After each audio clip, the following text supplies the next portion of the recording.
Alors ce matin, on va continuer sur la vie des disciples. Là, on en a vu pas mal, quelques-uns déjà. Alors on va rentrer dans une certaine catégorie de disciples. Alors c'est étonnant, ils sont disciples, choisis de Dieu, choisis de Jésus, mais pourtant l'Évangile ne dit rien sur eux, strictement rien. Ils sont là au début, ils sont là jusqu'à la fin, ils serviront le Seigneur, mais pourtant dans l'Évangile, rien n'est dit sur eux d'une manière très particulière. Certains prennent la place, vraiment toute la place. On pense à Pierre, à Jean, à Jacques. Ils sont là, on les entend très fortement, mais d'autres, et pourtant ils sont là, mais ils disent rien. Et c'est intéressant parce que c'est la même réalité qu'on retrouve dans l'Église, dans les églises locales. Il y a des gens, on sait qu'ils sont là, on les entend, ils font savoir qu'ils sont là, quand ils ne sont pas d'accord, tout ça. Bref. Et il y en a d'autres, ils sont là, on ne les entend pas. Mais ils sont là. Et ils sont là. Et vous savez, ce n'est pas les plus silencieux qui sont peut-être les moindres. C'est souvent les plus... qui ne tiennent pas. Et les plus silencieux, ils ne bougent pas. Paf. Et dans les disciples, on retrouve cette même réalité. C'est étonnant. Alors on va lire dans Luc 6, verset 12.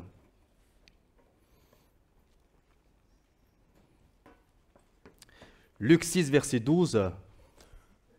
Alors c'est bien sûr c'est un texte qui va faire la liste des disciples. Bon, on la connaît par cœur, la liste, mais bon, au cas où. Il y avait combien de disciples?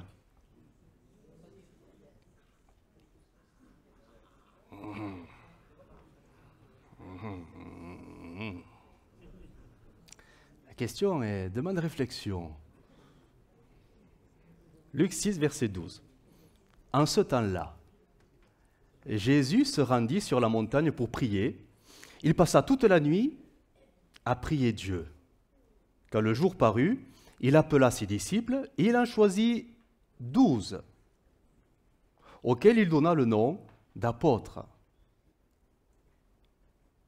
Alors là, nous avons la liste. Simon, qu'il nomma Pierre, André, son frère, Jacques, Jean, Philippe, Barthélemy, Matthieu, Thomas, Jacques, fils d'Alphée, Simon, appelé le Zélote, Jude, fils de Jacques, et Judas Iscariote, qui devint traître.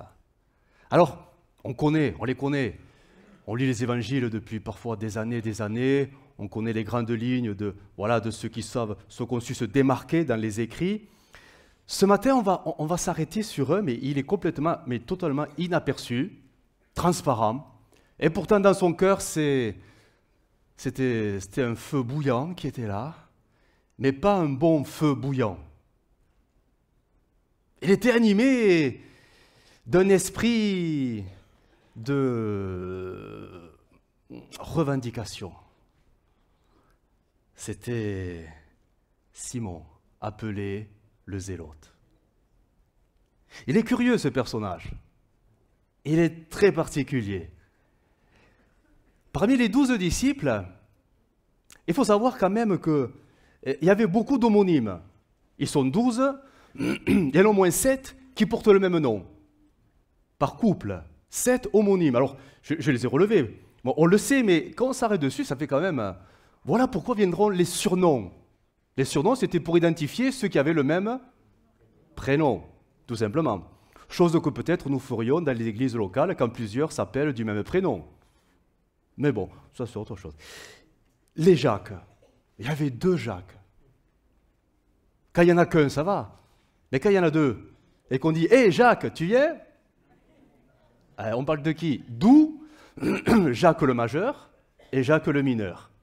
Jacques le majeur, c'est tout simplement le frère de Jean. Le majeur, donc, le principal, le premier, le majeur. Et Jacques le mineur, c'est le second, tout simplement. C'est le frère le frère ou le demi-frère, on ne va pas rentrer dans les considérations, le frère, tout simplement, de Jésus. Il y avait, et là ça devient très compliqué, 3 Judas. Oh, bien sûr, on connaît le Judas, l'Iscariote. Mais il y en avait deux autres. Et là, il a fallu donner des surnoms pour bien identifier les personnes. Alors, Judas Iscariote, on n'a pas touché à son prénom, lui, on l'a laissé tel quel. Mais le deuxième Judas, entre eux, ils ont dit, bon, ben, allez, on va lui donner le diminutif. Jude, on l'a vu ça déjà. Il y a un texte qui dit Judas, celui qui s'appelait Jude, celui qu'on a nommé Jude, pour l'identifier et pour ne pas le confondre avec Judas Iscariote. Mais après, il y a eu, mais du coup, s'il y a Jude, mais oui, mais il y avait déjà un Jude. Ça devient compliqué, parce que le surnom devient un homonyme d'un autre qui s'appelle Jude. Alors, l'autre Jude, on l'a appelé Thaddée. Jude surnommé Thaddée. Et là, ça devient plus clair. Ils ont tous quasiment des surnoms ou des diminutifs, mais au moins on sait de qui on parlera. Simon. Ah ben Simon, il y en a deux. Il y a le Simon Pierre, que même Jésus va lui donner un autre nom, et on t'appellera Céphas maintenant, ce sera plus simple. Comme ça, le copain, Simon, ben lui, ça sera le zélote, parce qu'il est particulier. Mais il fallait bien les distinguer, parce qu'on disait hey, « Simon, tu viens ?» Eh bien, il y en avait deux qui se retournaient. Donc c'est quand même étonnant, cette vie entre eux, là, ça devait être particulier au quotidien. Alors, Simon le Zélote sera appelé du surnom le Zélote. Ce n'est pas son nom de famille, hein? C'est son surnom. Alors, on trouve ça dans d'autres versions. J'en cite quelques-unes, là, notamment la Bible Crampon dira Simon surnommé Zélote. Ou, parole vivante, Simon le Zélé. Le Zélé. Ou, français courant, Simon dit alors c'est un autre nom complètement, le nationaliste. Oula. Oh, ça devient politique. Exactement. Il était connu pour être un engagé politique avec une revendication bien appuyée et des convictions très, très, très fortes. Matthieu 10, verset 2. Le texte va s'afficher. Il a un autre surnom qui est très intéressant dans Matthieu 10, verset 2, voici les noms des 12 apôtres. Le premier, Simon, appelé Pierre, et André son frère, Jacques, fils de Zébédée, et Jean son frère, Philippe et Barthélemy, Thomas et Matthieu, le publicain, Jacques, fils d'Alphée, et Thaddée. Et verset 4, Simon, tiens, on lui donne un autre surnom, le Cananite. Le Cananite. Vous savez ce que ça veut dire, Cananite? Oui, bien sûr, on passe à Cana. On passe au de Cana, la ville ou le village de Cana. En fait, c'est pas ça. C'est pas ça. Même si la phonétique semble aller dans ce sens, non, c'est pas son lieu où il était, comme Judas Iscariote, c'est là où il habitait. Là, ça, oui. Mais non, en fait, en hébreu, allez, un petit cours d'hébreu rapide, hein, Cana en hébreu, pas avec un C, avec un K. Ça veut dire quoi? Si vous êtes familier des noms un peu hébraïques, Elkana, le dieu Elkana. Non? Vous ne voyez pas ce que ça veut dire? Jaloux. Elkana, le dieu jaloux. Un feu dévorant, le dieu jaloux. C'est un des noms de Dieu dans l'Ancien Testament. Et c'est exactement la même racine. Cananite, Cana. Simon le jaloux. Mais dans le sens jaloux, zélé. Zélé. Feu brûlant. Voilà, et plein de force et de vigueur, plein de violence à l'intérieur, de détermination. Voilà, quelqu'un qui sait ce qu'il veut, et son tempérament faisait qu'on lui a donné le surnom. Tout simplement. Tout simplement. Simon le Cananite. Alors, autant il a un surnom quand même qui, je veux dire, excusez-moi l'expression, mais qui envoie du lourd, hein. Mais autant on n'entend rien de lui. Aucune parole, rien. On sait qu'il est là, dans les listes, et on sait qu'il est encore là, dans les listes, acte 1, vous savez, quand il y a la liste des disciples qui sont dans la chambre haute. Il est encore là. Donc, pendant 3 ans et demi, il est là, il est plein de zèle, plein, débordant d'un feu bouillant, et pourtant, zéro parole, rien. Il ne dira rien. Aucune action, rien n'est dit. Il est tout le temps... confondu avec les 12 disciples. il agit comme les autres, mais rien n'est dit d'une manière très particulière sur lui. Mais on sait qu'il sera là. Même la tradition chrétienne, catholique, vous savez, qui raconte la vie des disciples après, n'apportera aucun élément concret sur le personnage, même pour savoir qui il est réellement. On ne sait pas. Alors il y a des interprétations, oui, c'est Simon, c'est le demi-frère de Jésus, comme Jacques qui était demi-frère, donc Jacques et Jude et Simon sont peut-être aussi frères. En fait, on ne sait pas, il n'y a pas assez d'éléments. Même sur sa mort, la tradition ne se prononcera pas, parce qu'il y a plusieurs hypothèses, théories, on ne sait pas. La seule qui est retenue officiellement, mais rien ne peut l'affirmer, il n'y a aucun écrit. En comparaison avec les autres. Là, il y a des écrits.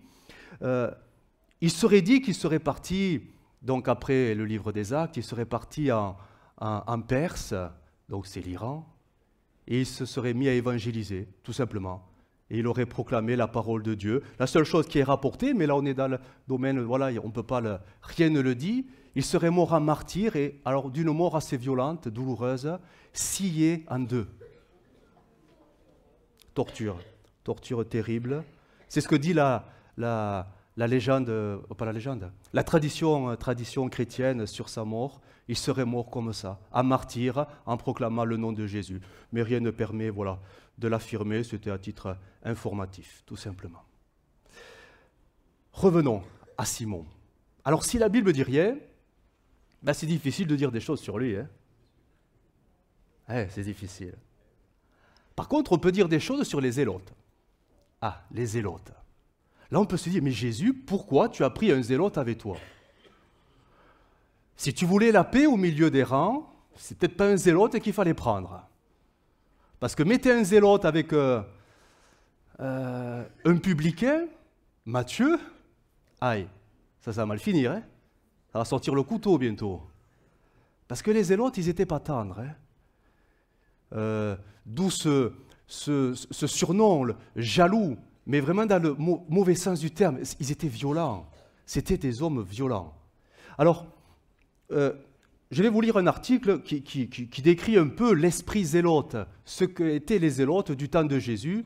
Et c'est vrai que, bon, en choisir un parmi les 12, c'était quand même un défi assez osé. Pourtant, Jésus l'a fait. Je lis l'article. La domination romaine sur la Judée a engendré d'énormes tensions religieuses et politiques. L'historien Joseph, principale source de renseignements concernant cette période agitée, a décrit plusieurs groupes de libération juifs qui sont apparus à cette époque. L'un d'eux était les Zélotes. Comme leur nom l'indique, les Zélotes militaient avec zèle pour la libération des Juifs et animés d'une ferveur messianique, ils n'hésitaient pas à utiliser la violence. Ils avaient même du mépris, et là, écoutez bien, du mépris pour les Juifs qui cherchaient à préserver la paix avec les autorités romaines. Même entre eux, entre Juifs, ça ne passait pas. C'était des radicaux. On a un nom pour dire ça aujourd'hui, des extrémistes. Au nom du Messie. Au nom du Messie. Alors un peu d'histoire. C'est en 66, donc là on est après Jésus, que la guerre éclata franchement entre les Romains et les Zélotes. Éléazar, fils d'Ananias, commandant de la police du temple, donc ça c'est les sacrificateurs, imposa au nom de l'empereur romain la cessation des sacrifices quotidiens, ce qui entraîna en réponse le déclenchement du soulèvement juif, poussé par les Zélotes. Bien qu'ils furent peu nombreux, leur intervention ne passait jamais inaperçue. Attentats et assassinats. Voilà autant d'actes de terrorisme que les Zélotes commettaient. Les Romains les surnommaient les sicaires. Vous savez ce que c'est les sicaires? Les sicaires, c'est ces sortes de poignards mais courbés. Cimetière, ça c'est encore plus grand le cimetière. Mais les sicaires, littéralement un sicaire, homme au poignard. Donc ils s'en servaient pour assassiner les Romains. Et les Juifs qui étaient trop en collaboration avec le pouvoir romain. Ah, ça allait loin, l'histoire.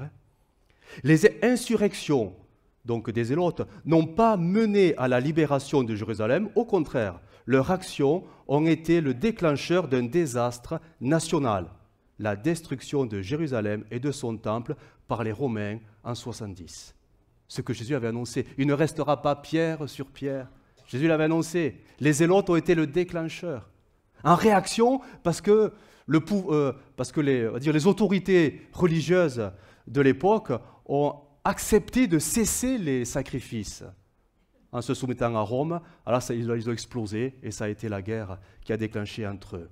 Ils sont partis, donc, c'était un petit groupe, partis se réfugier. Alors là, on connaît un peu l'histoire. Il y a un film qui a été fait sur ça, justement. Partis se réfugier dans la forteresse de Masada. C'est un bon film, si vous pouvez le regarder, il est très intéressant, ce film. Perchés au sommet d'une montagne, assiégés depuis 2 ans par les troupes romaines, les Zélotes ont préféré le suicide collectif à la reddition. C'est vraiment une histoire très poignante, même très intéressante, si vous avez l'occasion. Voilà. Alors Jésus, mais pourquoi t'as pris un Zélote? Un homme animé de haine, de rancœur. Il a un cœur agité, hein? C'est sûr. Lui, Simon, il veut qu'une chose, c'est que le Messie vienne sur la terre et que le Messie, avec tout son pouvoir, sa capacité, son autorité, chasse tous les Romains. Il veut ça, ils veulent ça, c'est leur idéologie, c'est leur doctrine, c'est leur attente. Ils étaient, je l'ai dit, le mot est très fort, surtout aujourd'hui, la connotation nous renvoie à des événements qui se sont passés, mais ils étaient des extrémistes au nom de Dieu pour la libération de Jérusalem. Et s'il fallait faire par la violence, ce n'était pas un problème, parce que c'était au nom de Dieu qu'ils le faisaient. Ils attendaient, ils voulaient, ils aspiraient à un Messie conquérant. Un Messie conquérant qui libère la terre de Dieu, la terre de Jérusalem. C'était un extrémiste, mais vraiment c'était des légalistes. Souvent, Jésus mettra l'accent sur le légalisme des pharisiens. Mais ils allaient plus loin que les pharisiens. Encore plus loin dans l'interprétation des doctrines de la loi, de la Torah. Ça allait beaucoup plus loin. Et quand ils trouvaient en face d'eux des juifs un peu légers, qui n'étaient pas forcément animés de la même ferveur qu'eux, ils les punissaient. Et parfois, ils les tuaient. C'était des extrémistes, mais d'une violence extrême. Ils étaient redoutés, ces hommes-là. Intransigeants au nom de Dieu, au nom de la libération de la terre d'Israël. Alors Jésus, mais pourquoi? Pourquoi un tel homme au milieu des disciples? En fait, on n'a pas de réponse. Aucune réponse dans les choix de Jésus. La seule chose qu'on peut dire, c'est que cet homme, il est arrivé avec son bagage, rempli de convictions, d'idéologie, de ferveur, de zèle, de haine. Il est venu comme ça, mais au bout de 3 ans et demi, il sera radicalement changé, transformé. Ça sera un autre homme, un autre Simon, qui prêchera l'amour, la paix au nom de Jésus. Et ça, c'est quand même encourageant parce que on peut avoir des cœurs, je ne sais pas comment vous êtes. Bon, à l'église, on sait comment on est, mais à la maison, parfois, on est différent. Mais oui, on est différents, on est tous différents. Et parfois, c'est dans nos maisons que le côté dur apparaît, dans le quotidien. Parfois, avec l'époux, l'épouse ou les enfants, on est moins... Le dimanche, on est en paix. Voilà, ou c'est l'image qu'on m'a donnée. Mais après, à la maison, c'est autre chose. Mais même pour les cœurs les plus durs au milieu de nous, quand le Saint-Esprit agit, quand on laisse agir le Saint-Esprit, il y a une réelle transformation qui se fera. Ça peut prendre du temps. Je ne crois pas que Simon a été changé comme ça à la première rencontre. Certainement pas. Et on va le voir. C'est un homme qui... Alors, mais il a connu des situations, vous savez, c'est l'expression l'ascenseur émotionnel. Il y a des jours avec Jésus, il était aux nuées. Ah super Jésus, je suis avec toi, je suis à fond avec toi. C'était un zélé.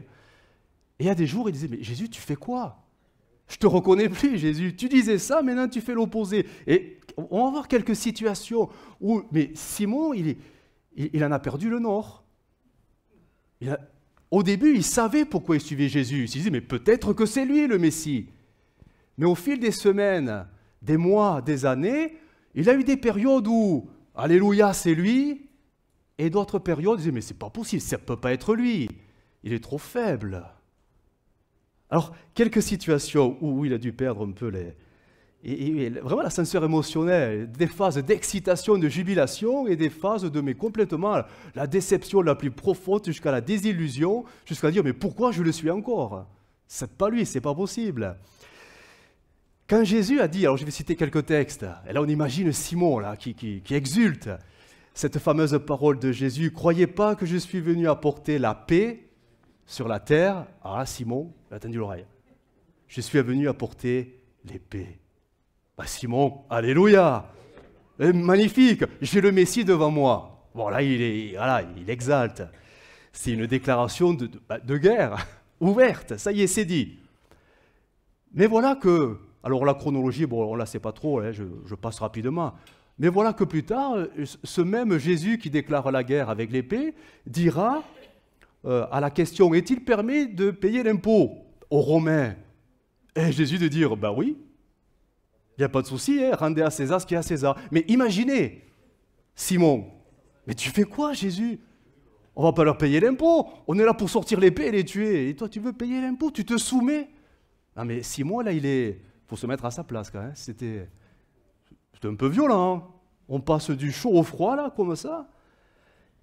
Quand Jésus dira cette parole, depuis le temps de Jean-Baptiste jusqu'à présent, le royaume des cieux est forcé. Ah, tiens donc.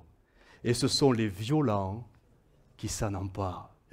Ça va, moi je suis zélote, je suis un violent, je vais prendre le royaume de Dieu. Il est à moi, il est pour nous, ça va marcher. Même une autre version dira, le royaume des cieux se force au passage avec violence, et ce sont les violents qui s'en emparent. Mais c'était du pain béni pour Simon le Zélote, tout ça. Ça va dans son sens, ça va dans son idéologie, ça va dans ses conceptions. C'est par la violence qu'on va instaurer le royaume de Dieu à Jérusalem.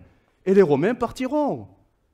Et voilà que Jésus, un autre jour, dira, dans le sermon des béatitudes, si quelqu'un te, alors je lis dans Semeur, si quelqu'un te réquisitionne pour porter son fardeau sur 1 kilomètre, et là c'était clairement identifié, et là on parle des légionnaires qui portaient leur barda là. Si un légionnaire vient te voir et te dit porte mon fardeau pendant 1 kilomètre, Jésus va dire non, t'en fais 2 avec lui. Ben là Simon il n'est pas d'accord. Mais tu fais quoi là? Tu dis que c'est par la violence qu'on s'emparera du royaume de Dieu, et là tu dis qu'il faut même aider maintenant les légionnaires à porter leur paquetage. Mais Jésus, c'est pas possible. C'est pas possible, c'est pas toi le Messie. Quand Jésus s'en prendra aux pharisiens, parce que les zélotes étaient plus religieux, plus légalistes que les pharisiens, quand Jésus s'en prendra ouvertement aux pharisiens, rappelez-vous de cette parole, elle n'était pas tendre. Serpent, race de vipères, comment échapperez-vous au jugement de la géhenne? Jésus a pointé du doigt les pharisiens et leurs pratiques. Mais pour Simon, mais c'est très bien ce que tu dis, je suis d'accord avec toi. Ce sont tous des serpents et des races de vipères. Ce sont que des hypocrites. Oui, mais Jésus dira aussi, dans une autre occasion, tes ennemis, tu vas les aimer. Tu vas même prier pour eux. Tu ne vas pas les tuer. Il ne faut pas les tuer. Il faut les aimer de tout ton cœur. Ah mais Simon, là, il est déçu. Lui qui voyait tous les autres comme étant des hypocrites, là maintenant, Jésus l'appelle à la compassion pour les ennemis, donc que ce soit des pharisiens, que ce soit des Romains, peu importe. Aimez et même priez pour ceux qui vous persécuteront. Ah Simon, là, il est pas content. Ça va pas. Jésus, c'est pas bien ce que tu dis, c'est pas bon. Faut pas dire ça devant tout le monde, c'est pas possible. Non mais imaginez le pauvre Simon. C'était violent dans son cœur parce que le chaud, le froid, qu'est-ce qu'il faut penser? Mais est-ce que c'est lui? Est-ce que c'est pas lui? Des fois on dirait que c'est lui, des fois on dirait que c'est pas lui. Et le point culminant. Le point culminant sera à la fin du ministère, quand Jésus dans le jardin de Gethsémanée se fera arrêter et que Simon Pierre, tirera l'épée et coupera l'oreille de Malchus. Ah là, alors, Simon, l'autre, le zélé, super, ça y est. Allez, on sort les armes, ça y est, on va y aller. Et Jésus de dire cette parole, remets ton épée à sa place, car tous ceux qui prendront l'épée périront par l'épée. Là, Jésus est en train de ouvertement de dire, non, jamais par la force et par les armes, c'est pas comme ça que la volonté de Dieu se fera. Là, il a dû être tout déconfit, décomposé, liquéfié. Mais on fait quoi alors? Qu'est-ce qu'on va faire pour se libérer? Qu'est-ce qu'on va faire pour que le royaume de Dieu vienne? Et Jésus de dire, voilà, eh bien, alors, il leur a dit avant, mais bon, c'est pas dans l'ordre. Il leur dira, mais ne résistez pas. Et même si on vous frappe sur une joue, même toi, Simon le zélé, ben, tu tendras l'autre, tout simplement. Ça a dû être très, très pénible.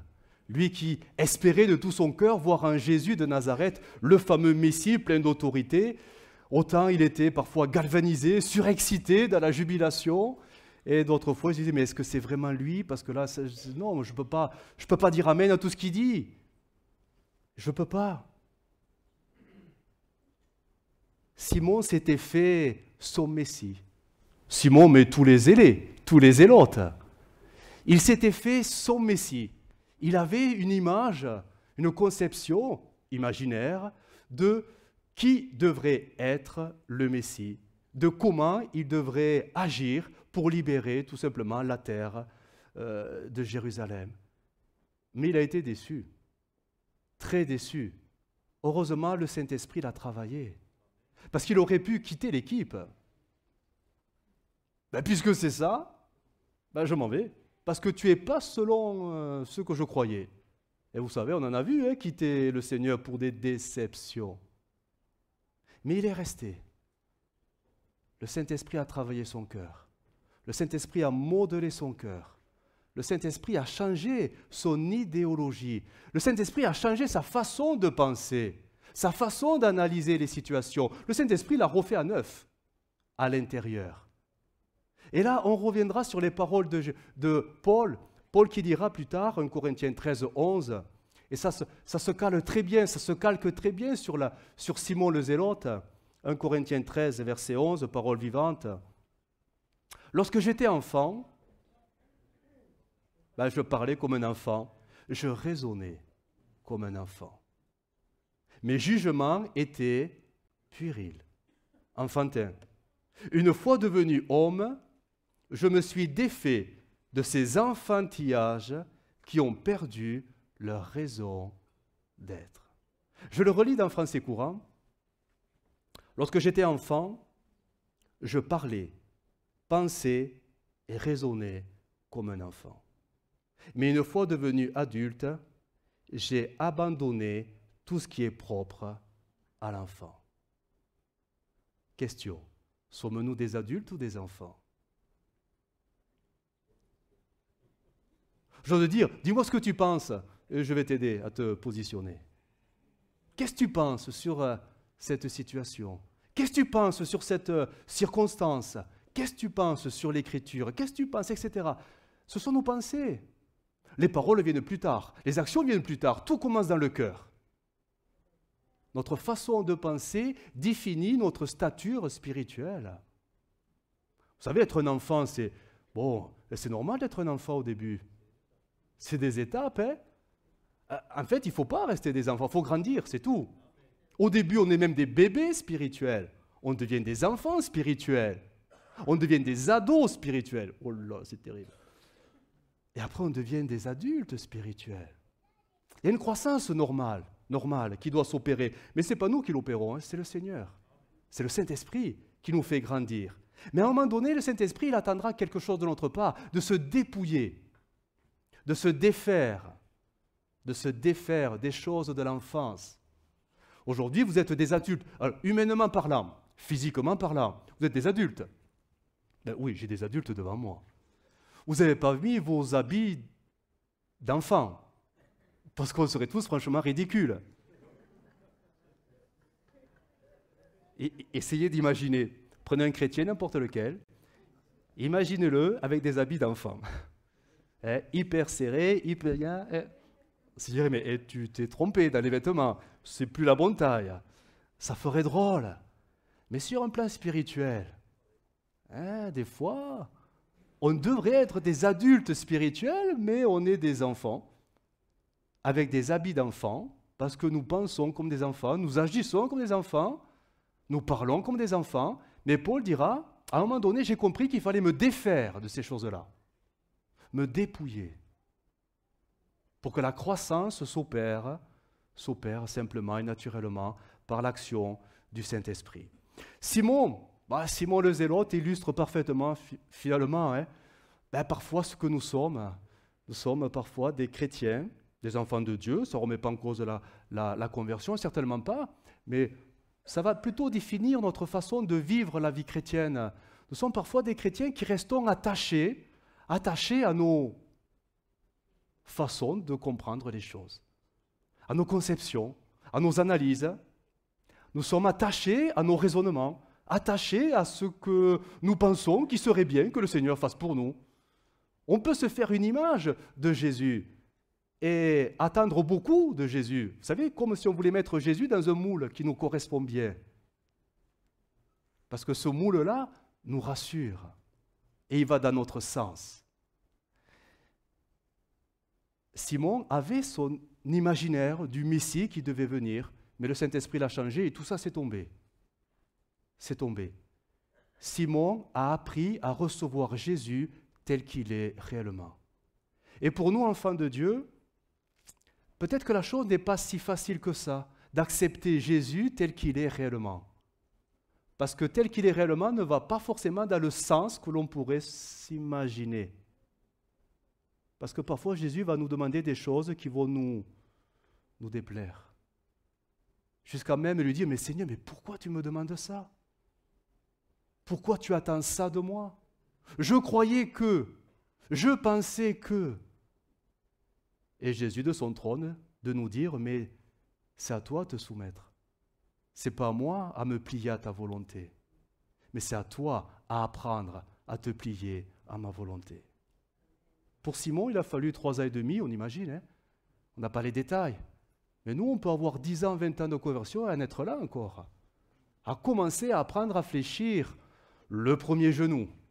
Viendra le second plus tard. Mais apprendre à accepter la volonté de Dieu, ce n'est pas si facile que ça. Parce qu'on peut avoir des schémas de Jésus. Et on s'en fait quelque chose d'imaginaire qui nous correspond. Et on attend que Jésus rentre dans nos conceptions et on s'aperçoit que finalement, on est de déception en déception. Mais on ne serait pas les premiers, rassurez-vous. Dans la Bible, il y en a plein. J'en ai cité quelques-uns. Bon, souvent je les cite, mais Marthe. Ah là, Marthe, c'était l'amie de Jésus.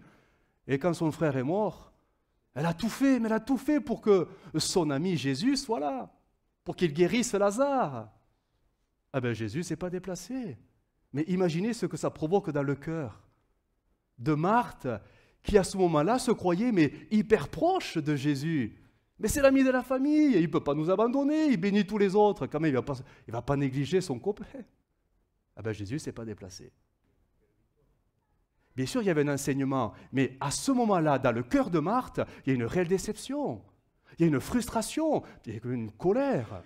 Mais si tu avais été là, ouais, c'est mis en colère. On pense à ce jeune homme riche, qui pensait vraiment de tout son cœur être un bon et fidèle, parce qu'il appliquait toute la loi et il faisait tous ses efforts, il était sincère. Et quand il viendra auprès de Jésus et que Jésus lui dira « Non, mais ok, c'est bien tout ce que tu fais. C'est très bien, j'approuve tout ce que tu fais. » Jésus l'aima. Mais il te manque une chose. Ah, et ce que Jésus va demander ne rentrera pas du tout dans les conceptions du jeune homme. Toutes tes richesses, vends-les. Donne-les aux pauvres et suis-moi. Ah, ben non, je ne peux pas faire ça. Et je ne le ferai pas. Et il est parti tout triste. Hérode, le roi Hérode, lui qui se faisait une joie d'avoir Jésus devant lui parce qu'il voulait enfin voir Jésus, lui poser plein de questions et il voulait voir des miracles, etc. Et quand il sera devant Jésus, Jésus dira absolument rien. Et il est déçu. Hérode est déçu, il se met en colère. Ben, puisque c'est ça, écoute, je vais te faire fouetter, on n'en parlera plus. Mais Jésus, il en a déçu beaucoup. Mais tous ces gens avaient des conceptions et des attentes très particulières. Et même toutes ces foules qui suivaient Jésus, vous savez, parce qu'ils ont mangé le pain. Parce que Jésus l'a multiplié, du pain gratuit. Bah, c'est sûr, ça attire les foules. Hein. Et quand est venue l'heure du repas, ils ont couru auprès de Jésus. On a faim, on veut, on veut. Et Jésus leur dit, mais vous me suivez parce que vous avez profité, hein, c'est tout. Hein. Et quand Jésus va leur expliquer que, bon, le pain, c'est bien, mais moi, je suis le pain de vie. Oh là là, tu vas trop loin, Jésus, c'est bon, Ils sont partis, hein. Jésus en a déçu beaucoup. Parce que tous avaient des attentes très, très, très prononcées, particulières de ce que devait faire Jésus. On peut se retrouver dans ce schéma-là. On peut avoir de Jésus des attentes très particulières, forcément centrées sur soi, sur nous, et vivre de grandes déceptions. Parce que Jésus ne rentrera pas dans notre schéma imaginaire, même si on en fait de réels sujets de prière, mais sincères. Vous savez, ce n'est pas parce que nous prions que Dieu nous exauce automatiquement. La prière ne sert pas à manipuler Jésus. Vous le saviez, ça, hein? Mais la prière sert à faire l'œuvre de Dieu. Mais l'œuvre de Dieu, ce n'est pas forcément la nôtre. Vous le saviez aussi, hein? On apprend à découvrir l'œuvre de Dieu. C'est le Saint-Esprit qui nous apprend à découvrir l'œuvre de Dieu. Oui, l'œuvre de Dieu, c'est de croire en Jésus, c'est de se repentir, bien sûr, mais la marche avec Jésus, c'est quoi? Ça se découvre. Et là, on s'aperçoit que mais marcher avec Jésus, c'est pas si facile que ça, parce qu'il ne bénit pas selon nos attentes, forcément. Et parfois, la Bible peut, alors attention, comprenez bien ce que je vais dire, hein, peut nous induire en erreur. Quand nous prenons des textes de l'Écriture et que nous les retirons de leur contexte, j'ai prêché là-dessus, ça devient des slogans qui peuvent nous conforter dans notre imaginaire sur ce que Jésus devrait faire pour que nous, on soit plus heureux sur terre. Et vous en citez quelques-uns, ils s'afficheront. Mais ces textes vous amèneront à la déception si vous les sortez de leur contexte. Le psaume 37. « Fais de l'Éternel tes délices, et il t'accordera ce que ton cœur désire. » Ouais. Oui, mais c'est vrai, c'est écrit. Mais sortez-le du contexte et vous allez être déçus. Mais réellement déçus. Profondément déçus. Parce que vous allez dire, mais moi je ne comprends pas, Dieu ne m'exauce pas. J'ai prié parce que je voulais ceci, je voulais cela. Mon cœur désirait, et vous mettez vos désirs, hein, et vous allez voir ce qui va se passer. Parfois, vous allez être vraiment déçus. Parce que ce qu'un enfant spirituel désire ne sera pas la même chose que ce qu'un adulte spirituel désire. Il n'y a qu'un cœur transformé qui ne peut rentrer que dans les désirs du Seigneur. Parce que l'on parle des désirs du Seigneur, pas des nôtres. Quand notre vie est réellement transformée, on a compris que nos désirs, c'est rien du tout. Hein. Mais c'est Dieu en premier. Et ça évitera les déceptions de l'enfant spirituel qui croyait qu'il suffisait de demander de gagner au loto pour gagner au loto. Essayez, vous verrez. Essayez, pourquoi pas. On en reparle après. Proverbe 10, 22, c'est la bénédiction de l'Éternel qui enrichit et il ne la fait sûre d'aucun chagrin. Et là, l'enfant spirituel dit, mais je ne comprends pas. Moi, je suis triste, j'ai des mauvaises situations, j'ai des circonstances pénibles, je ne comprends pas. Je n'arrive pas à me réjouir dans le Seigneur parce que je ne suis pas béni, parce que Dieu m'a oublié. L'adulte spirituel ne dira pas ça parce qu'il a compris que sa joie ne dépend pas des situations, mais que sa joie dépend de la présence de Dieu, malgré les situations. Marc 11, 24, tout ce que vous demanderez en priant, croyez que vous l'avez reçu et vous le verrez s'accomplir. Ben oui, c'est écrit, c'est dit. Ben essayez, allez-y, demandez ce que vous voulez. Si vous le voyez s'accomplir, on en reparle. Et vous verrez que ça ne marche que dans un sens, le sens de Dieu, pas le nôtre. Et ça demande de grandir pour comprendre ces choses-là. Il faut grandir pour assimiler ces choses-là avec le cœur. Avec le cœur.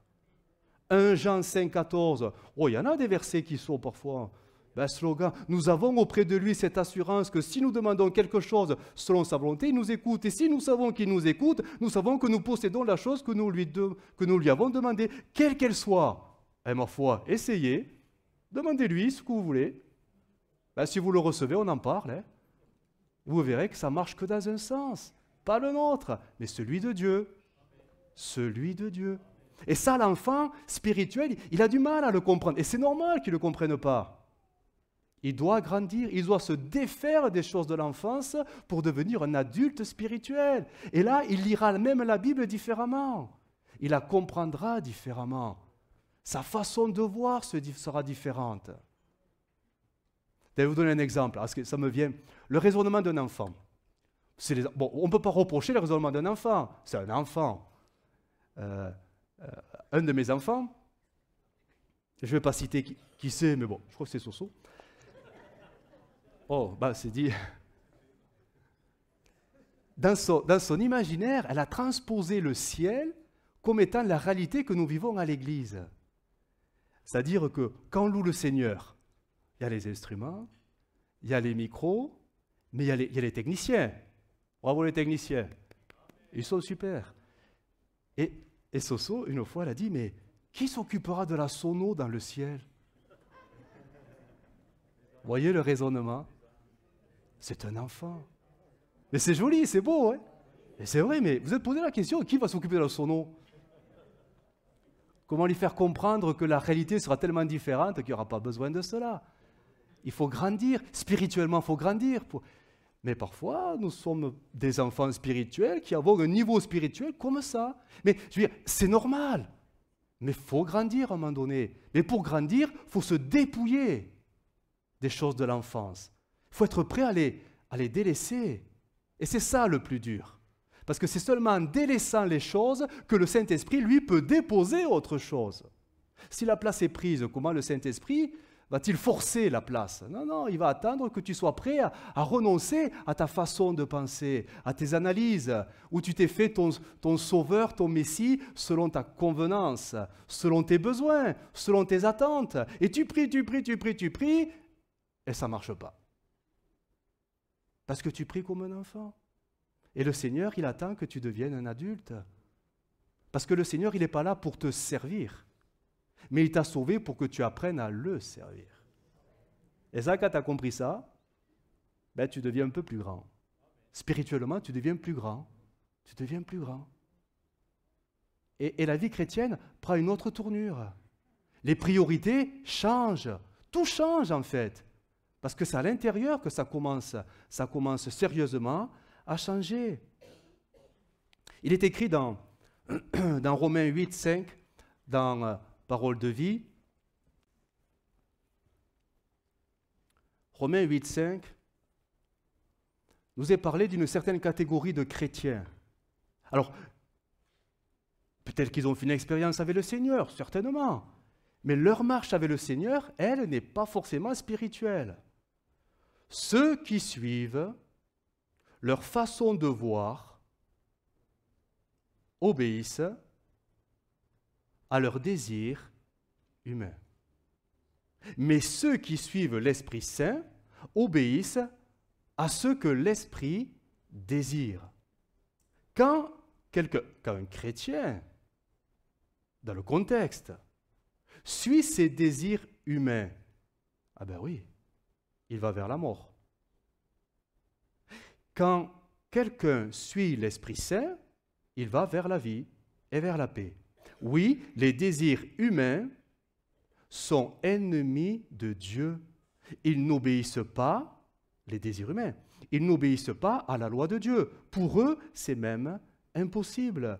Et ceux qui suivent ces désirs ne peuvent pas plaire à Dieu. Alors au début, c'est normal d'être comme ça. Mais à un moment donné, il va falloir grandir. Il faut grandir. Sinon, on va déplaire toujours au Seigneur. Ce sont des étapes incontournables, mais il faut les passer, les étapes. Il ne faut pas stagner à ce palier-là. Il ne faut pas stagner à ce palier-là. Le problème dans ce texte, ce sont nos désirs, notre façon de penser, qualifiée d'humain, charnel, dans le sens humain terrestre. On ne parle pas forcément de pensée mauvaise, de pensée méchante, on ne parle pas de ça, malveillante. On parle de pensée, un raisonnement humain qui s'appuie sur des choses terrestres, humaines, logiques, rationnelles, intellectuelles, en opposition totale avec la pensée de l'esprit. qui, elle, s'appuie sur la foi et les Écritures et la sensibilité à l'action de l'Esprit. Deux façons de raisonner qui ne peuvent pas cohabiter, qui ne peuvent pas se mêler. C'est pas possible. Soit tu es enfant, soit tu es adulte. Tu ne peux pas être entre les deux. Soit tu es habillé en adulte, soit tu es habillé en enfant. Mais à un moment donné, il y a une démarcation qui se fera. Et tout va se démarquer à l'intérieur. La façon de penser, de raisonner, d'aborder la vie, les problématiques de la vie, notre façon d'être, notre façon de faire. C'est ça qui détermine ce que nous sommes spirituellement et réellement. Réellement. Je crois que nous avons, malgré nous, on ne l'a pas fait sciemment, mais on a, un peu comme Simon le Zélote, on a dénaturé l'Évangile. Vous savez ce que ça veut dire l'Évangile? Bonne nouvelle. Ouais, mais de qui? Ben, n'hésitez pas. Hein. L'Évangile de Jésus-Christ. On est d'accord? On est d'accord. Sauf que nous, on en a fait notre Évangile. Oh, plus celui de Jésus-Christ. Notre Évangile. Mon Évangile. Oh, bien sûr qu'il parlera de Jésus, mais l'Évangile, il est centré sur moi. Parce qu'il faut que Jésus me bénisse. Il faut que Jésus, il faut que il faut que j'aille mieux que ça, quoi. Tu ne peux pas me laisser dans la tristesse. Tu ne peux pas me laisser dans le désarroi. Tu ne peux pas me laisser dans la difficulté. Tu ne peux pas me laisser dans la maladie. Tu ne peux pas me laisser dans la souffrance. Tu ne peux pas me laisser dans l'état dans lequel je suis. Et Jésus, la bonne nouvelle, elle est pour moi, pour que je sois heureux sur terre. C'est ça l'évangile de Jésus? Ben non. Ça, c'est le nôtre. Et on se l'a approprié, comme Simon le Zélote s'est approprié son imaginaire sur Jésus le Messie, ce qu'il devait faire. Mais quand il voyait que Jésus ne rentrait pas dans le cadre qui s'était fixé, il était déçu chaque fois. Notre évangile, même s'il parle de Dieu et de Jésus, va nous décevoir. Hein? Parce que Jésus ne va pas rentrer dans notre évangile. C'est nous qui devons rentrer dans l'évangile de Jésus. Et pour rentrer dans l'évangile de Jésus, vous savez, il n'y a pas 36 chemins, il n'y en a qu'un. C'est Jésus. La porte, vous savez, elle est étroite. Hein? Et le chemin, oulala, il ne faut pas se louper. Hein? Faut avoir l'équilibre. Hein? Mais si l'Esprit ne vous conduit pas, vous ne tiendrez pas. On ne tiendra pas dans l'évangile de Jésus-Christ parce qu'il est vraiment, il est contraignant. Dans le sens, je m'explique, hein? Il est contraignant pour notre nature humaine. Tellement contraignant qu'elle dit et qu'elle exige, l'Évangile exige, que si ta nature humaine, elle ne meurt pas, tu ne peux pas rester dans l'Évangile de Jésus-Christ. Tu resteras dans le tien. Tu vas t'approprier les promesses et les bénédictions, mais tu verras que Dieu, lui, il ne va pas répondre à tes prières. Hein? Parce que Dieu ne peut pas exaucer les désirs de la chair. Les désirs humains, les analyses terrestres, ils ne rentrent pas dans ces conceptions. C'est à nous à rentrer dans la porte étroite. Vous savez, Jésus il a parlé au moment des chameaux. Les chameaux. Vous voyez l'image, hein? On n'est pas que des brebis du Seigneur, hein? Les chameaux. Est-ce que le chameau peut passer par le trou de l'aiguille? Il ne peut pas passer. Il ne peut pas. Mais si vous laissez faire Dieu, il va nous transformer tellement qu'on arrivera à passer. Mais il n'y a que Dieu qui peut nous faire passer. Nous et nos conceptions humaines, charnelles, terrestres de la vie chrétienne, on ne passe pas. Ça ne peut pas passer où Dieu se contredit. Voilà pourquoi Romains 12, 2 va s'afficher. Regardez ce qu'il est dit, on les connaît les textes. Hein. Mais bon, c'est un rappel. Ne vous conformez pas au siècle présent, c'est-à-dire à la mentalité de ce monde. C'est ça que ça veut dire. Hein. Mais soyez, et c'est impératif, hein, transformés par le renouvellement de l'intelligence. Pourquoi? Voilà le but, afin que vous discerniez quelle est la volonté de Dieu, ce qui est beau, agréable et parfait, selon Dieu. Je le relis dans Parole de vie, il va s'afficher, laissez Dieu vous transformer en vous donnant une intelligence nouvelle. Ainsi, vous pourrez savoir ce qu'il veut, ce qui est bon, ce qui lui plaît, ce qui est parfait. Ce texte nous parle des attentes du Seigneur pour chacune de nos vies. On sait que la volonté de Dieu, dira le texte, elle est bonne, parfaite, agréable. Mais quand vous calez ça, quand vous calquez ça sur nos vies, chacune de nos vies, ça va prendre des tournures différentes. Parce que ce que Dieu va me demander sera complètement et radicalement différent de ce que Dieu va vous demander à vous. C'est bon et agréable et parfait aux yeux de Dieu, pas aux miens. Moi, ça va me faire souffrir, parce que ça va m'apprendre à mourir. Mais pareil pour vous. Dieu vous a préparé des chemins. C'est par beaucoup de tribulations qu'il nous faut rentrer dans le royaume de Dieu. Mais ces tribulations, elles ne sont pas là pour nous, mais elles sont là pour nous apprendre à mourir. Elles sont là pour nous apprendre à vivre l'évangile de Jésus-Christ, parce que si on ne meurt pas, on ne peut pas vivre la vie de l'esprit. Donc, les épreuves ont toute leur raison d'être. C'est l'éducation du Seigneur pour nous apprendre à vivre l'évangile de Jésus-Christ. Et là où ça nous heurte, c'est que nous, on s'est fait notre évangile, où on ne comprend pas que Dieu ne nous bénit pas selon nos prières, nos besoins, nos attentes. Ça ne fait pas grandir. Hein? On grandit toujours dans la difficulté, dans la souffrance. Quand l'âme est brisée, c'est là qu'on grandit. Parce que c'est là qu'on fait tomber les choses de l'enfant. Les enfantillages, les raisonnements puérils, c'est là que tout tombe, parce qu'on se dit, mais pourquoi je pensais ça? Pourquoi j'étais comme ça avant? Pourquoi je raisonnais comme ça avant? Mais ça, c'est dans la difficulté que j'ai appris à prendre le recul, à prendre cet envol spirituel. Et là, on s'aperçoit que, oui, j'étais un enfant, maintenant je deviens un adulte.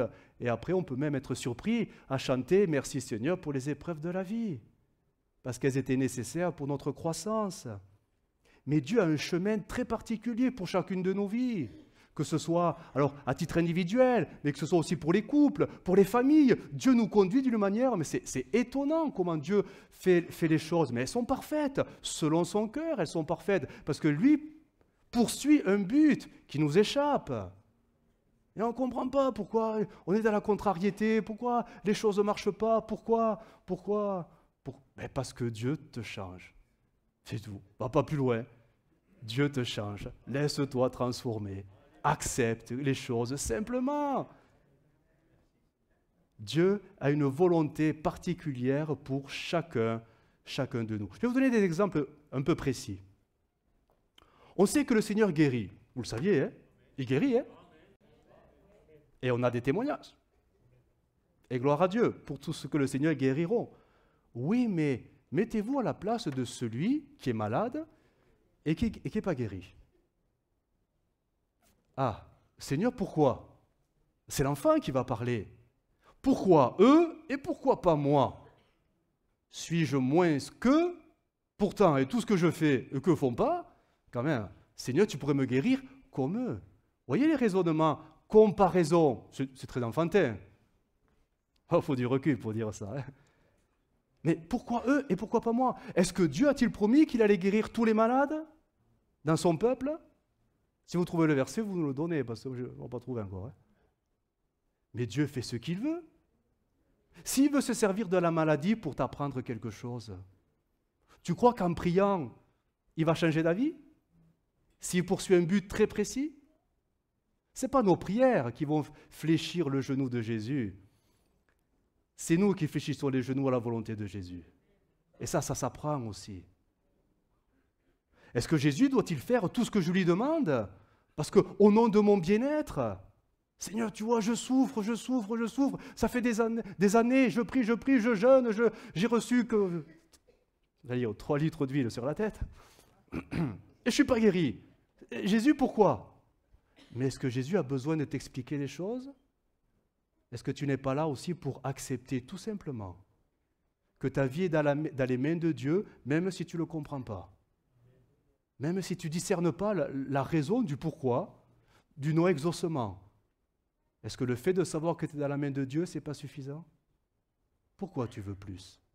Est-ce que ce n'est pas l'enfant qui veut toujours plus? Hein? Prenez des enfants, mettez un gâteau au chocolat. Vous leur dites un morceau, un. Vous leur donnez un morceau et vous testez, vous partez. Et vous leur dites, ne touchez pas, hein, mais vous le laissez là. Vous allez voir que le gâteau, il va... Ils ont du chocolat partout, Et ils seront capables de vous dire, oh non, c'est pas moi. C'est pas moi. Très enfantin, ça fait sourire. On est pareil. Spirituellement, dans certains domaines, on est pareil. Parfois, Dieu nous dit, non, c'est pas pour toi. Mais on va insister. On va insister. Rappelez-vous de Paul, qui a prié, Seigneur, guéris-moi, guéris-moi. Bon, au bout d'un moment, le Seigneur dit, bon, allez, arrête-toi, ma grâce te suffit. Il a été adulte, il a accepté. L'enfant, bon, 4, 5 fois, je n'ai prié, Dieu changera d'avis au bout d'un moment. Non, non. On est curieux, on est des enfants, tout simplement. La volonté de Dieu, c'est de nous qualifier. On a tous reçu des dons particuliers. C'est vrai. Dans tous les domaines. Mais est-ce que Dieu a-t-il promis qu'on exercerait tous la prophétie? Non. Bien sûr. Bien sûr. Est-ce que parfois on n'est pas de ceux qui s'approprions malgré tout les choses de Dieu? Ah, j'aimerais être comme un tel, un tel, un tel, un tel, un tel. Contente-toi de ce que Dieu t'a donné. Dieu sait ce qu'il fait, il ne se trompe pas. Mais parfois, on a de l'ambition pour le Seigneur. On ambitionne les choses, on veut les choses. Alors je ne dis pas que c'est mauvais, parce que l'Écriture dit aspirer, aspirer, aspirer. Oui, mais à un moment donné, il faut savoir aussi accepter les choix de Dieu sur nos vies. Ah, est-ce que c'est de la résignation? Non. Du discernement, de l'obéissance, de la soumission. Tout simplement. La volonté de Dieu, ce n'est pas forcément ce que moi je pense que Dieu devrait faire avec moi, mais c'est Dieu qui décide ce qu'il veut faire avec ma vie. Et ça, ce n'est pas forcément selon nos conceptions. Demandez à mon épouse si elle voulait jouer de l'accordéon. Il faut y forcer. Il faut y insister. Elle en joue bien, hein, et on apprécie l'accordéon. Heureusement qu'elle est là. Mais elle a dû apprendre à accepter de monter sur l'estrade pour jouer de l'accordéon. C'est pas simple, hein? C'est pas simple. Bon, c'est qu'un exemple, hein? Mais on a tous quelque chose pour servir les intérêts du royaume de Dieu et être une bénédiction pour le corps de Christ. Mais parfois, ce qu'on a, on ne le sait même pas, mais on ambitionnera ce que les autres ont. C'est les enfants. Mettez un jouet à un enfant. Mettez un autre enfant juste à côté de lui qui n'a pas le même jouet, vous allez voir ce qu'il voudra, le même. Ils se sont prêts à se battre pour avoir le jouet. Hein? Ah, c'est mon jouet, non, c'est à moi, je le veux même. C'est terrible, les enfants. Bon, c'est ce que c'est normal pour les enfants. Mais parfois, dans la vie spirituelle, c'est exactement le même comportement. On voudrait tellement ce que les autres ont reçu de Dieu qu'on en fait une fixation. Et on se bloque dans la croissance ou dans la découverte du talent que Dieu nous a donné parce qu'on a une idée fixe. Je veux ça, je veux ça, je veux ça. Combien de fois j'ai entendu parfois des personnes, mais ils savent ce qu'ils veulent. Hein? Seigneur, je veux... Alors, ne prenez pas mal, hein, bon. Mais bon, j'ai entendu, pas qu'ici, mais partout. Je veux le don des miracles. Comme si celui-là était plus important que les autres. Moi, je veux le don des guérisons, Seigneur. En fait, on fait ses courses. Mais lisez la Bible, vous allez voir qu'en fait, c'est pas vous qui choisissez. C'est le Saint-Esprit qui choisit. Et même, le Saint-Esprit nous explique, laissez-moi faire ça, je donnerai les dons en fonction des besoins qui se présenteront.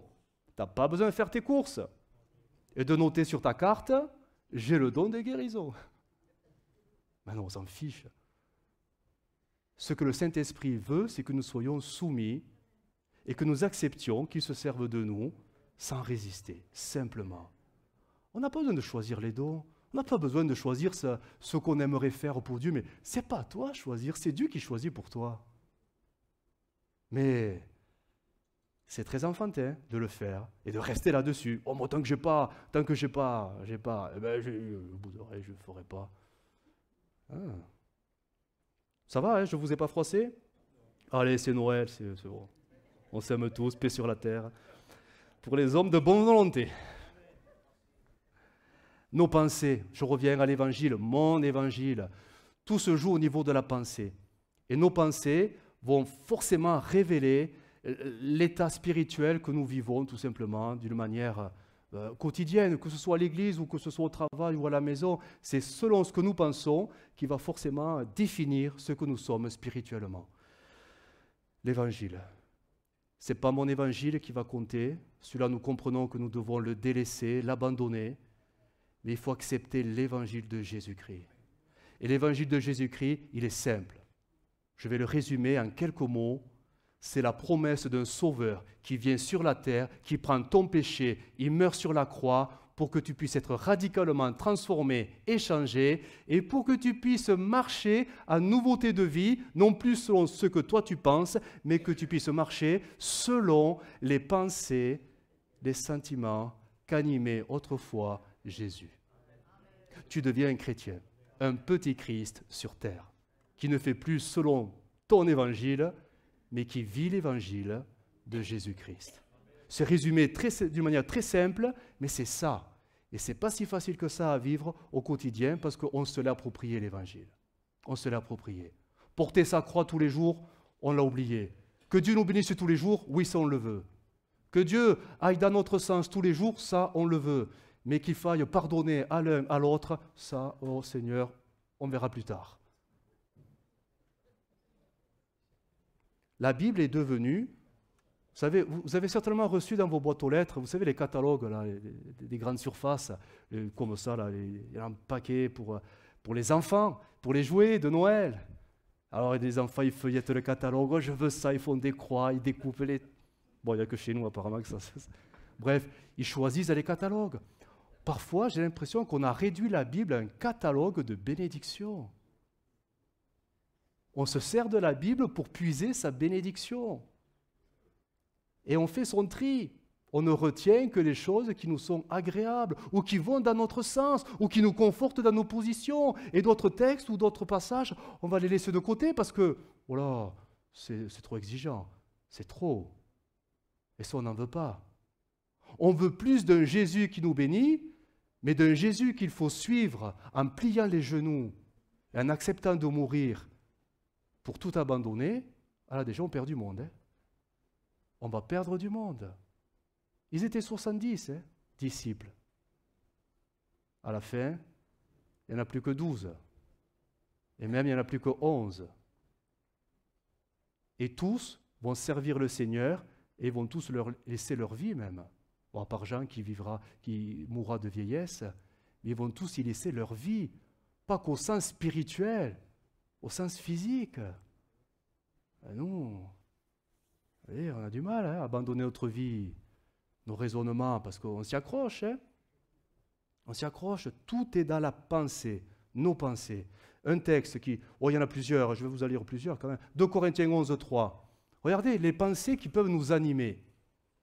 Elles sont charnelles, elles sont humaines.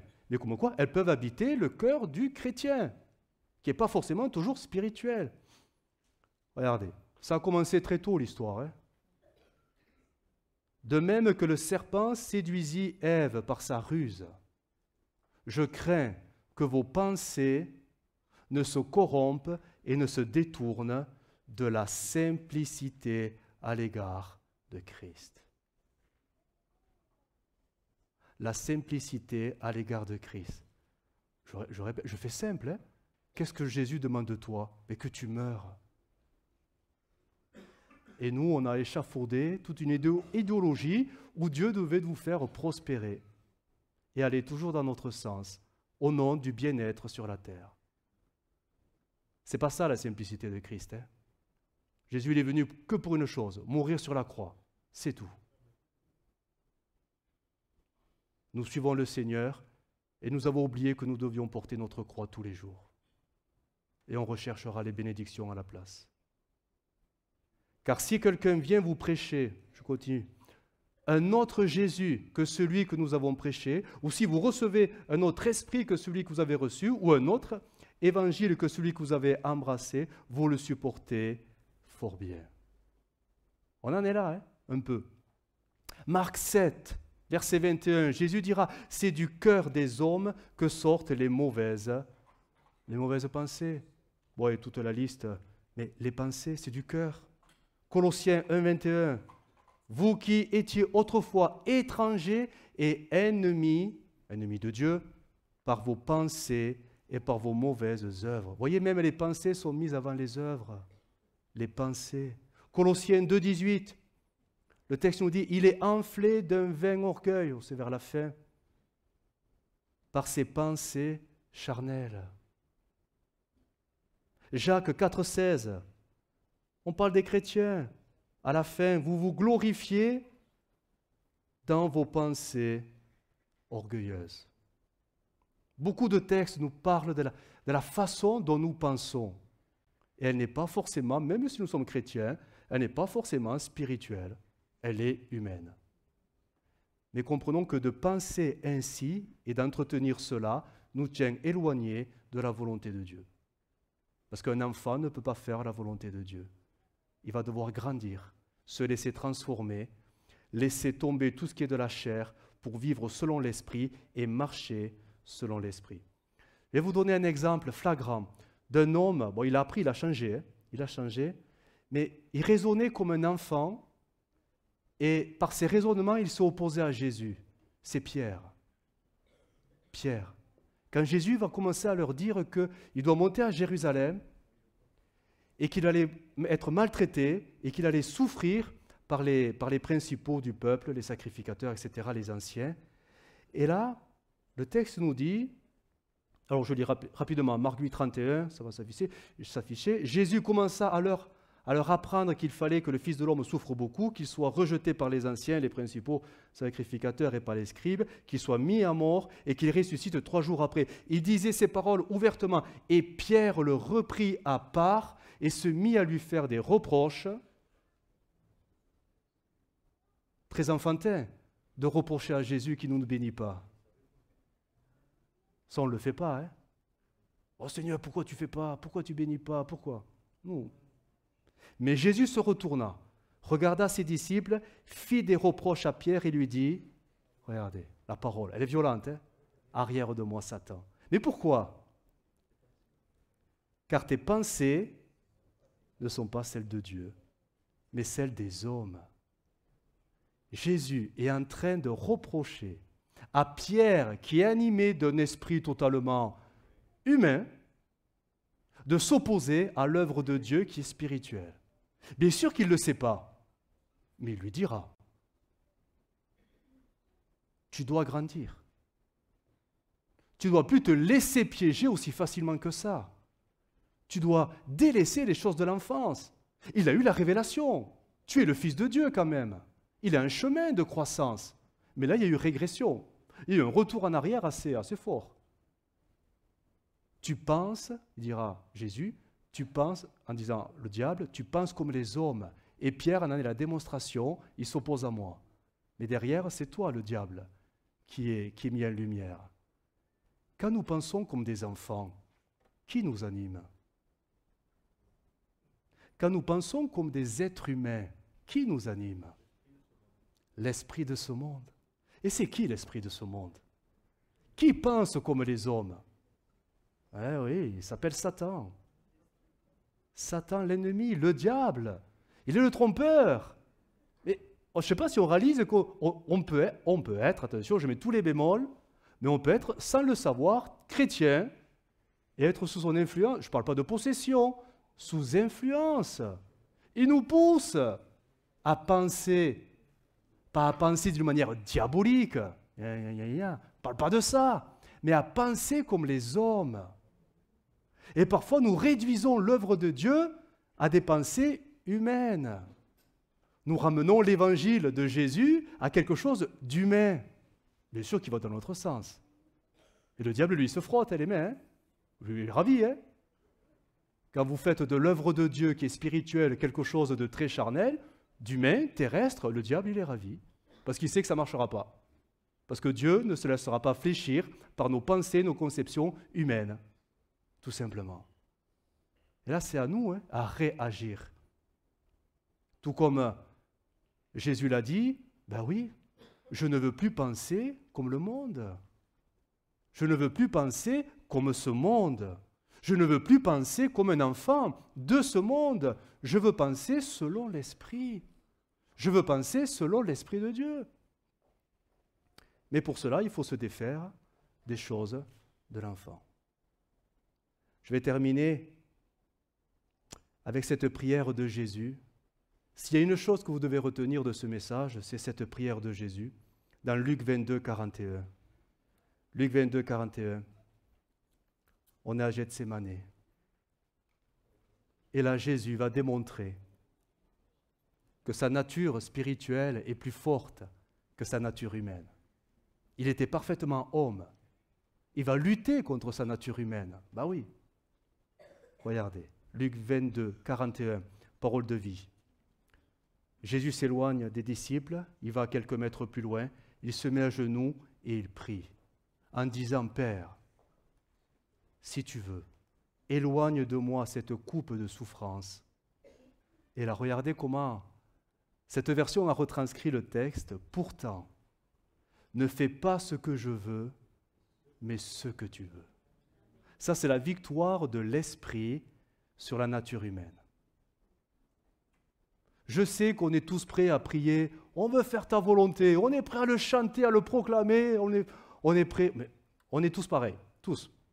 Mais quand viennent les circonstances, quand viennent les difficultés, quand viennent les conflits, quand viennent les frustrations, quand viennent les contrariétés, quand viennent les déceptions, les choses de l'esprit s'oublient très vite.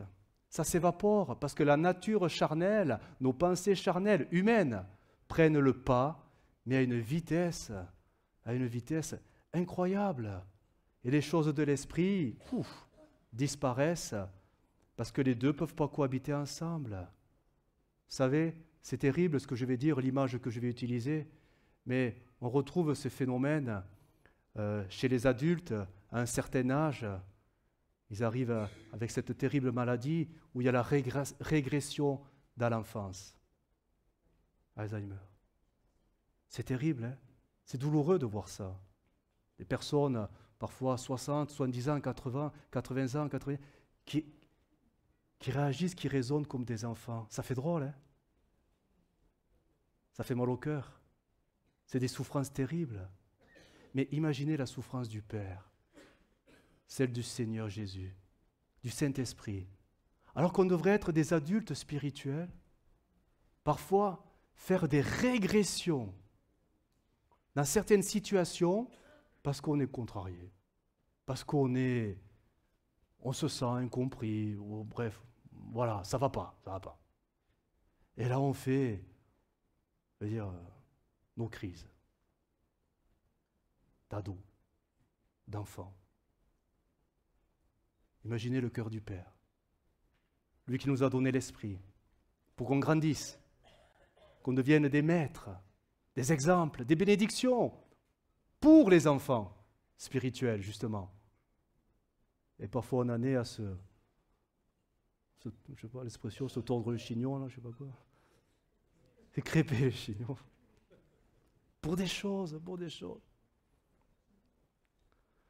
Tout se passe dans le cœur. Et ce qui va révéler votre cœur, c'est pas quand tout va bien, c'est quand tout va mal. Quand tout va mal.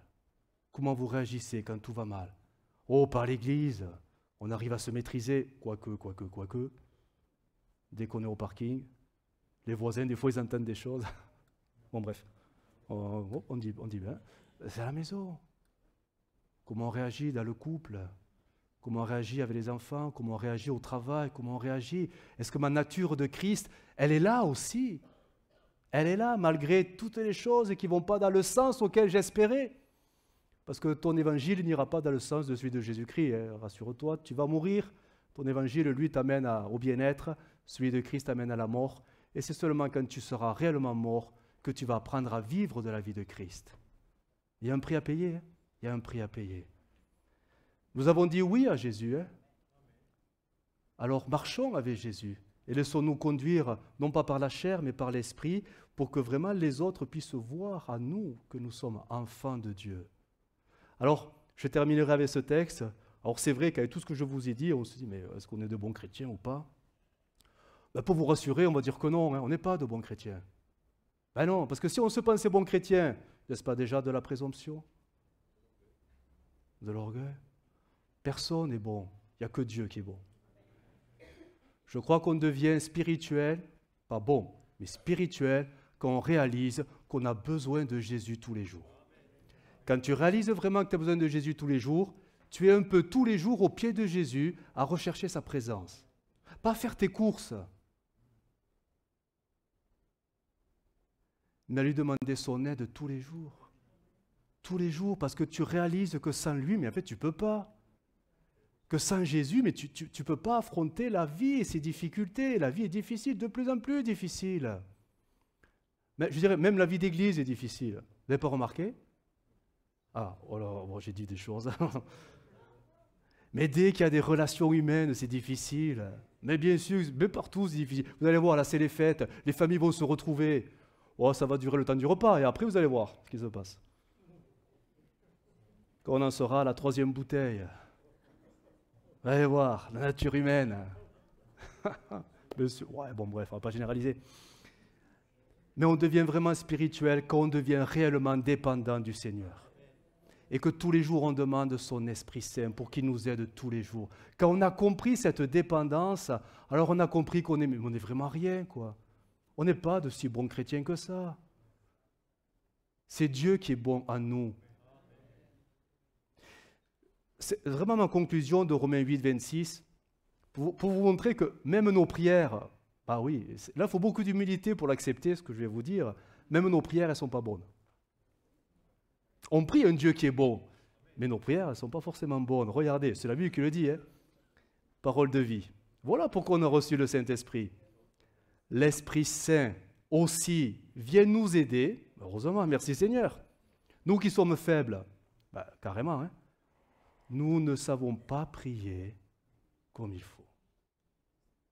Parce que nous prions selon notre évangile. Alors l'Esprit Saint lui-même, heureusement qu'il fait ça, il prie pour nous, il va nous aider. Alors c'est vrai, ça prend des formes assez particulières, avec des gémissements, que la bouche ne peut pas redire. Mais Dieu voit le fond des cœurs. Il sait ce que l'Esprit veut demander. Oui, l'Esprit Saint prie comme Dieu le veut pour ceux qui lui appartiennent. Heureusement que Dieu le Père nous a envoyé le Saint-Esprit qui fait ce trait d'union entre nous, qui nous faisons plein de schémas sur comment on devait être béni, et Dieu qui, lui, a déjà tout préparé. D'où l'importance de vraiment faire mourir sa chair pour que le Saint-Esprit puisse nous aider sans obstacle à nous. Voilà ce qui va amener ce processus de croissance. Tant que je serai enfant, je resterai un enfant et je prierai comme un enfant. Quand je deviendrai adulte, je commencerai à prier selon l'Esprit. Que Dieu nous aide vraiment, vraiment, parce qu'il faut grandir et c'est normal de grandir. C'est normal. Prions le Seigneur, fermons nos yeux et prions le Seigneur. Seigneur, nous te bénissons. Merci pour ta parole. Merci pour l'évangile de Jésus-Christ, parce que c'est ça, la bonne nouvelle qui transforme et qui réjouit encore nos cœurs. Et c'est vrai que ta parole n'est pas si facile à vivre que ça. Elle est contraignante, elle est une épée à double tranchant, et elle tranche. Seigneur, aide-nous. Aide-nous à la vivre, cette parole, afin que les choses de l'enfance tombent, que nous puissions apprendre à nous dépouiller des choses de l'enfance pour que nous puissions grandir à la mesure et la stature parfaite de Jésus-Christ. Aide-nous, Seigneur, vraiment. Nous voulons marcher comme tu as marché. Nous voulons marcher selon l'Esprit, avec l'aide de l'Esprit, afin que nous puissions rentrer dans ta volonté, celle qui est bonne, agréable et parfaite. À tes yeux, Seigneur, change-nous, transforme-nous, que tout en nous soit changé à ton image, avec des pensées nouvelles, des conceptions nouvelles, des raisonnements nouveaux. Nous voulons être transformés afin que nous devenions de plus en plus comme toi, toi qui as été sur la terre, parfait. Ô Jésus, viens nous aider dans notre grande faiblesse, viens nous aider afin que nous puissions tendre vers cette maturité spirituelle qui te glorifiera. Amen.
She broke your throat as she cut your hair in front